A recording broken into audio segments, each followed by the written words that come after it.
There's a voice that speaks to you after you sin. Sometimes it says, "You are guilty. Come back." Other times it says, "You are worthless. Don't bother." Both voices sound similar. Both show up in the same moment, right after you've fallen. But only one of them is from God.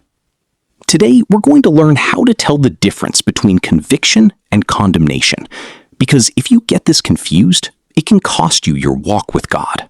Conviction is the Holy Spirit's work of showing you where you've missed the mark, and it always comes with an invitation to come closer to God. Jesus described it plainly in John chapter 16, verse 8, saying the Spirit would come to convict the world of sin, of righteousness, and of judgment. That's his job, not to destroy you, to correct you. Paul draws the clearest line in 2 Corinthians 7:10. He explains that godly sorrow leads to repentance, and repentance leads to life, but worldly sorrow leads to death. Notice the direction. Godly sorrow, conviction, moves you forward, toward repentance, toward change, toward God. It's uncomfortable, but it's productive discomfort, like a doctor telling you the truth about a diagnosis so you can get treatment. Conviction says, "This is not who you were made to be. Come back. Let's fix this together." It's specific. It points to an action, a pattern, a moment, and it hands you a way forward. Condemnation feels similar at first, but it moves in the opposite direction. It doesn't point you forward. It buries you where you stand. Condemnation says, "You'll never change. You always do this. God is tired of you. Don't even bother praying tonight." It's vague, it's global, and it has no exit. It doesn't say this action was wrong. It says you are wrong. You are the problem. There is no fixing this. Scripture is direct about where that voice comes from. Romans 8:10 tells us that for those who are in Christ Jesus, there is no condemnation. None. So if a voice is condemning you after you've come to Christ, that voice isn't coming from him. In Revelation 12:10, the enemy is literally named the accuser, the one who accuses believers day and night. That's his role. Condemnation is his weapon, and it's built to keep you stuck, isolated, and silent. Because a Christian buried under condemnation stops praying, stops reading, stops showing up. Here's the simplest test, and I want you to remember this one line. Conviction is specific and leads you to God. Condemnation is vague and leads you away from God. Ask yourself 3 questions the next time that voice speaks. Does it name something I did, or does it name who I am? Conviction says you lied. Condemnation says you're a liar and always will be. Does it push me toward prayer or away from it? Conviction makes you want to run to God. Condemnation makes you want to hide from him, the same way Adam hid in the garden. Does it come with hope, or does it come with a closed door? Hebrews 12:5-11 tells us God disciplines those he loves, like a father. And discipline always has a purpose, growth. It never has a dead end. If what you're feeling is conviction, don't run from it. That's actually the Holy Spirit doing exactly what he came to do. 1 John 1:9 says, "If we confess our sins, he is faithful and just to forgive us and cleanse us from all unrighteousness." Not if we manage to earn it back, if we simply confess.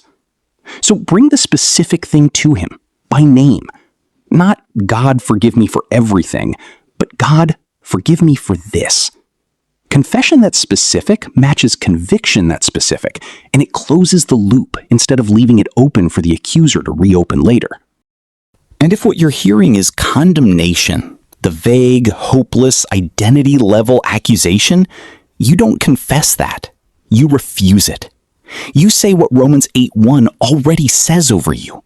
There is no condemnation for those who are in Christ. That's not denial. That's just agreeing with what's already true instead of what the enemy is whispering. Condemnation wants a debate. Don't give it one. You don't argue with an accusation that has already been overruled by the cross. So the next time that voice shows up after you've fallen, pause before you respond to it. If it's specific and it's pulling you toward God, that's conviction. Answer it. Confess. Come home. If it's vague and it's pushing you into shame and silence, that's condemnation. Refuse it. Speak the truth over it and keep walking. God is not looking for perfect people. He's looking for people who will come back one more time than they fall. Maybe today you've realized something. The voice that's been pushing you away from God may never have been God's voice at all. The Apostle Paul writes these incredible words in Romans 8:1. There is therefore now no condemnation for those who are in Christ Jesus. Think about that. Paul doesn't say there is less condemnation. He doesn't say there is only a little condemnation. He says there is no condemnation. That doesn't mean God ignores our sin. A loving father doesn't ignore what destroys his children. He lovingly convicts us so that we will repent, be restored, and become more like Christ. But he never uses shame to drive his children away. That's the enemy's language. The Father's voice has always been different. It calls, it restores, it forgives, it transforms. So the next time you fail, and every believer has moments of failure, listen carefully to the voice you're believing. If the voice says, hide from God, you've gone too far. There's no hope for someone like you. Reject it. But if you hear a voice saying, come back, my grace is still enough. Get up. Walk with me again. Follow that voice, because that's the voice of your shepherd. Jesus never said, my sheep know the voice of condemnation. He said, my sheep hear my voice, and they follow me. If this message encouraged you, subscribe to The Faithful Pivot, where we answer life's biggest questions through God's Word. And I'd love to hear from you. Have you ever confused conviction with condemnation? Share your thoughts in the comments. Your testimony may be exactly what someone else needs to hear. Until next time, keep turning every situation toward Christ.